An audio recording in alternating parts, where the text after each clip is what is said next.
يوم أي محمد حجواي مركا إلنا الله وإنا إليه راجعون إله ونهر يستو يعني كاس حيل هذا حالي حلا وإني ما كل بالدلي استي أو شرقة هانا الجدلي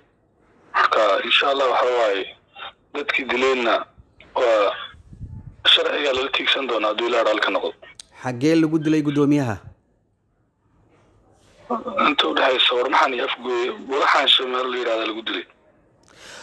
waayahay xilli dambe oo saq dhexe ayay wararku sheegayaan in la dilay oo kowdii habeenimo ama 7 sax habeenimo xilliga maxaa shaqo ah uu ku jiray inta la gaarin shansa iyo wax la jiray kolbaan 6 saac wax dhimanaya marka anaga loo soo sheegay kol xilliga maxaa shaqo uu ku jiray gudoomiyaha safar waxaan marka tagay waliba u socday wax ilaala ama staff ama la socdeen wallahi inuu adeertaan warbixintaas waxba noo dhiman marka laakiin maanta kaligiisa la dilay staff in lama soconin sida hadda loo sheegayo marka xalay oo dhan meedkiisa oo qaadistiisa iyo waxaan ku mashquulsanayn marka ilaahay u naxariisto maxaa loo adeegsaday dilkiisa mudane ma xabada lagu dilay mise meena lagu dilay gaari jidka loo galay gaariga laga degay waa la dilay si toos ah loo dilay maxaa la tuhunsan yahay mudane wallahi waxa hadaan la tuhunsan yahay oo maanta qof mas'uul oo dawladeed ah oo xil noocaas oo kala haayo oo jidka loo istaago oo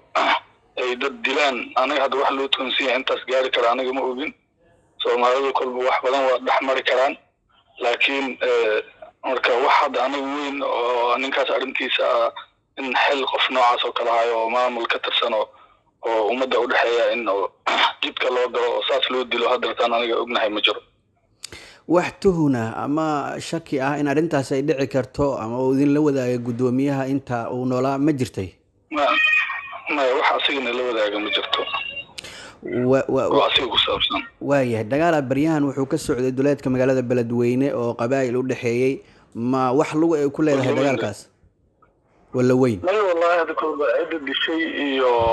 cid asigu ka soo jeedo gudoomiyaha wax hada dagaal oo hada toos oo ka dhaxeeyay oo hada kor dhaxmaray hada yaraadeen ognahay ma jiro cid dishay oo deegaanada joogi jiray weligoodna hadii wax dhaxmaraana si odaynimo iyo Soomaalnimo oo kala xalisan jiray way jiri jirtay laakiin wax hadda oo ama dagaal ama dil ah hadda kor dhaxmaray ama hadda dhow ah aniga ognahay ma jiro cid dishay asaga waxba kama dhaxeynaa tiri ma waxay u muuqanaysaa in la yaqaan dadka dilay kolba dadka dilay la yaqaan waayahay hadda ma la soo qaaday meedkii oo ma la aasay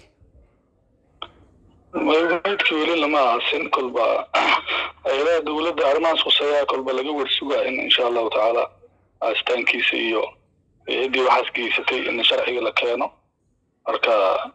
anagana xarabnaa in arintan dawladnimo loo wajaho sharcigana wuxuu ka qabana meesha la keeno intee sano xilka gudoomiye ku xigeenka wala weyn hay gudoomiyaha Allah u naxariistay sanad waxaan dhameeyay